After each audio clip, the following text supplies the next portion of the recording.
The next thing Modern Wisdom do is the big guest first strategy. Most creators think the process goes like this. They build an audience, then you attract the big guests. But Chris proved that the order is wrong. The real order is attract big guests straight away, then use their reach to build your audience. But this seems backwards, right? How do you get big guests before you have an audience? You pitch. You get rejected a lot, but you pitch. Here is his philosophy. Getting big guests is just a numbers game. You'll get rejected. Don't let that stop you. How did it actually work? Before Modern Wisdom launched, Chris actually made a list, a huge list, all the people he wanted to interview: authors, entrepreneurs, athletes, scientists, creators, hundreds of names. He started pitching episode 1, episode 2, episode 3. Some of them were to micro-influencers or friends, but he was also pitching bigger names. A lot said no, but some said yes. The first time a bigger name guest said yes, something starts to shift. You now have credibility. This person agreed to be on my podcast. It must be worth their time. This is what future guests are thinking if you mention the big name guest that just came onto your show. You release that episode and it performs better than the previous episodes because the guest has a bigger audience. Some of that audience sticks around and subscribes to your channel. Now, when you pitch the second bigger name, you can say, I just had this guest on. Thousands of people have watched it. The audience is already aware of the show. The second big name guest is now more likely to come on. And that's exactly what I do in my emails. I mentioned that I've got SpaceX co-founder Jim Cantrell, which helped me get Evan Carmichael. And now I'm going to mention like Evan Carmichael on my show, who has over 4 million subscribers, to future people I want to come onto the show, which will then again help me get bigger name guests in the process. And this, like I just said, clearly compounds. The more big name guests you can get on, the more big name guests are going to say yes in the future. And that's exactly what's happened on Modern Wisdom. So don't be scared to reach out to big name guests. But once you do get the big name guests to come onto your show, after many, many no's and many, many maybes, once you finally get that first yes, include that in your emails and your cold outreach templates, and continuously do that and include more and more names as social proof, because it will make big guests in the future more likely to say yes, because it signals credibility of your show. Basically, social proof is contagious. One big name guest proves you deserve other big guests. Each guest validates the previous guest's decision to come on, and that's exactly what's happening for my show right now as we speak. And if the guest gets better, the audience continues climbing. Guest quality is the lever. It's genuinely the most important thing, the biggest lever you could pull. It gives you the most leverage. The bigger name guest you can get on, the sooner your audience and podcast will grow, and the sooner you'll be able to get your dream guests every single week. It's simple as that. So the next section is on Modern Wisdom's title and thumbnail formula from my hours and days of research. Here is what I've collected on Modern Wisdom and their title and thumbnail strategies that we can use to grow our show. Your title and thumbnail are the entire game. I'm generally not exaggerating. On YouTube, your thumbnail and title are the only levers you can control on whether someone clicks or skips past your video. They don't click on production quality. They don't click on your story. They click on the thumbnail and title. And Modern Wisdom follows a very specific pattern. Let me break it down. So, for example, episode number 712, Dr. Jordan Peterson, How to Destroy Your Negative Beliefs. The episode number 712 is social proof. You survived hundreds of episodes. The podcast is established. The guest name Jordan Peterson is authority we mentioned earlier. This is something credible. And credential of Dr. Jordan Peterson is an additional authority. Not just Jordan Peterson, but Dr. Jordan Peterson.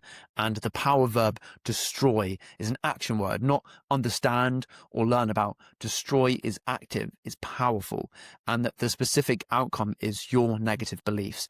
Not vague, not how to think better, specifically destroy your negative beliefs. Let's look at another one. Episode 577, David Goggins. This is how to master your life. The episode number again is proof of persistence. The guest name and credibility is again authority, and the power verb master is agency, control, and mastery. It evokes emotion in us, and then the specific outcome, i.e. your life, is tangible and not abstract. So let me tell you the psychological hooks stacked in each title. The first one is, who is this person? Why should I trust them? This is answered in the guest name and the credentials. Your transferring their authority to your show. Number 2 is the specific transformation promise.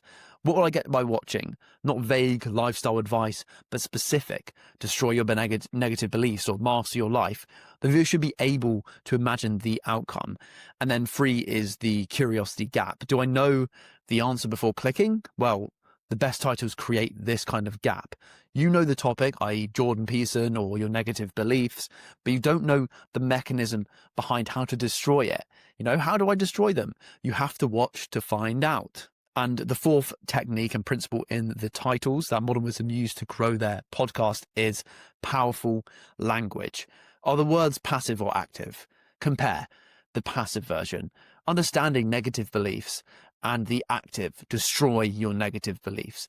The action version is 2 to 3 times more clickable. And number 5 is cognitive dissonance. Is there something counterintuitive? This is how to master your life works better than tips for improving because there's an implied promise or method of relevation. The secret tools contain the cognitive dissonance. Tools for the brain? Well, that's intriguing. Now compare titles to Modern Wisdom's titles to weak titles. The weak one is Podcast with Jordan Peterson. There's no transformation promise, there's no specificity, there's no power, there's no curiosity gap. And how to improve your life, again, is quite vague, it's generic, there's no social proof, there's no authority anchor. Whereas Dr. Jordan Peterson, how to destroy your negative beliefs, well, that works because of the authority, his name, and the doctor before it. The specificity is the limiting beliefs. The power verb is destroy. The curiosity gap is, not specifying what the method is to destroy your negative beliefs. And the episode number, again, adds social proof. And then Modern Wisdom's thumbnails are actually consistent and not generic. Here is the pattern that I've actually noticed. The guest's face are prominently featured, often close up, or displaying an interesting expression with their hand moving, looking away towards Chris, slightly off center from the camera. And then there's bold, high contrast text that's readable even as a thumbnail, often in a serif font, a few words, sometimes even one word. That's the new style that he's using. And it often includes power phrases from the title in the thumbnail or something related, and also a consistent color scheme and branding. It's not overly dramatic like Diary of a CEO's one, or overly simple like Andrew Huberman's black and white ones. It's kind of in the middle. It's readable and clear, but also a nice color, and there's some ethical clickbait going on in the powerful words used. The key principle is what to avoid. Most creators over-design their thumbnails. They add too many elements, and by the time it's shrunk down, you can't actually read it and you can't see what it's about. But Chris keeps it simple. The guest face, big text, and powerful text as well, and a clear message with consistent color branding. And why does it actually matter? Well, YouTube is scrolling through their recommendations. They see 150 videos in 5 minutes. Your thumbnail has about 0.5 seconds to stand out.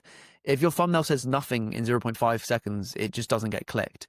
If it clearly communicates this is a conversation with someone credible about something that matters, it gets clicked. The final principle is everything serves multiple purposes. The title, How to Destroy Your Negative Beliefs, for example, does multiple things. It attracts someone interested in psychology, Jordan Peterson, personal development, or someone struggling with negative beliefs, or someone curious about the how. Basically, it signals this isn't just a generic self-help video. It's something that they need to watch, and if they don't, they're going to miss out. So what is the meta principle that Modern Wisdom use to grow their show from nothing for 2 years to almost 4 million subscribers and 1 billion downloads, so we can do the same? Everything I've broken down, the consistency, guest selection, the titles, the clips, the vibe architecture, these aren't separate tactics. They're all working together cohesively, all serving multiple purposes simultaneously. So let's go through an entire episode and how all of these are working together to give Modern Wisdom the credibility and the subscriber count and the success it deserves and currently has. Let's say Chris and Joe Rogan recorded together. Here's everything that's happening simultaneously. First is the content quality. The conversation is excellent. They're both vibing. The guest is comfortable. The audio's clean. The video looks professional. But more importantly, the conversation is actually worth listening to. And then layer 2 is the algorithmic signaling through consistency. This is Chris's third episode in the week. The algorithm sees publications from this channel. It notices the channel is active. This is a consistency advantage. Then layer 3 is the guest amplification. Joe Rogan has millions of followers. He sees the episode, he might share it. His audience gets directed to Modern Wisdom. This creates an immediate spike in traffic before the algorithm even has to do anything itself. Layer 4 is the psychology. The title is engineered to create curiosity, authority transfer, and specific benefit. People who see it can't help but click. Then layer 5 is thumbnail design. The thumbnail is compelling, readable, and communicates the episode's value in less than a second, in half a second, 0.5. Then layer 6 is marketing. Before the episode drops, there'll be teasers already building anticipation. People have already seen 30 minutes of content. They're primed to watch the full episode. Then layer 7 is social proof through the episode number. Episode 1050 signals the channel has published that many episodes. They're clearly committed. This is a legitimate podcast. Then layer 8 is the vibe creation, like we mentioned earlier. The conversation feels alive because Chris isn't overly prepared. It feels authentic, and this keeps viewers watching way beyond the intro hook. Layer 9 is the production value. The editor has made the episode visually interesting. Clips of the guests, graphics, visual breaks. This prevents passive scrolling. The viewers actually engaged. The color grading's nice. It's reverse key lighting, like where the shadows, where the camera's facing, and the light on the guest faces the other side, away from the camera, which creates a cinematic look. This all reinforces high quality and worth your time. Then layer 10 is community reinforcement. Regular viewers see Chris continuing the pattern they expect. Tuesday, Thursday, Saturday episodes and high quality guests, consistency. This deepens their tribal membership to the podcast, and they're more likely to share, comment, and lead to push notifications and spread the message of the podcast, which helps the show grow, right? Now, here's the thing. Most creators do maybe 2 of these layers. And this is why their and your growth trajectory is flat and linear, while Chris Williamson's is exponential. If you want help implementing all of these layers and wisdom and advice, personal advice every week from a pro podcaster, and get the entire video course and blueprint of how you can start your own show from scratch using the things we mentioned here, but also many other secret tactics that I've learned along the way and learned from these massive creators like Chris, Lex Friedman, Stephen Bartlett from A Diary of a CEO, then my Pro Remote Podcast Blueprint is exactly what you're missing. If you want to become a pro podcaster, but you don't have any equipment, you live in the middle of nowhere, you don't know any famous people, you don't know where to start, then this is exactly for you, because it runs through the entire step-by-step process of how you can create your own pro show from scratch, from your laptop, with no prior experience needed, with my hand guiding you the entire way on the live weekly calls with the rest of the community who can keep you and hold you accountable so you stay consistent and be the 1% of podcasters who make it past episode 20. So if you're interested and you also want my AI and email templates to help you get guests and speeding up this entire process so you can become a pro podcaster like me today and get thousands of pounds worth of my time and expertise and secrets, which no other podcast that I'm talking about right now, like Chris or Lex or Stephen Bartlett, explicitly sharing to you, then click the top link in the description to become a pro podcaster yourself today with my guidance, and join Rob, who's already recorded 3 episodes and beat 99% of podcasters who don't make it past episode 1 in the process. And that also means the half price discount, the early bird discount, is only remaining for the next 9 members. Once we reach 10 members, then I'm going to double the price. So if you're watching this right now, you're early, but people are starting to snatch it up like Rob and get the benefits of my podcasting expertise and course before you. So if you don't want to miss out, then top link in the description. You won't regret it. I'll hope you see you there. Hope you enjoyed this video too. I'm rooting for you. Goodbye.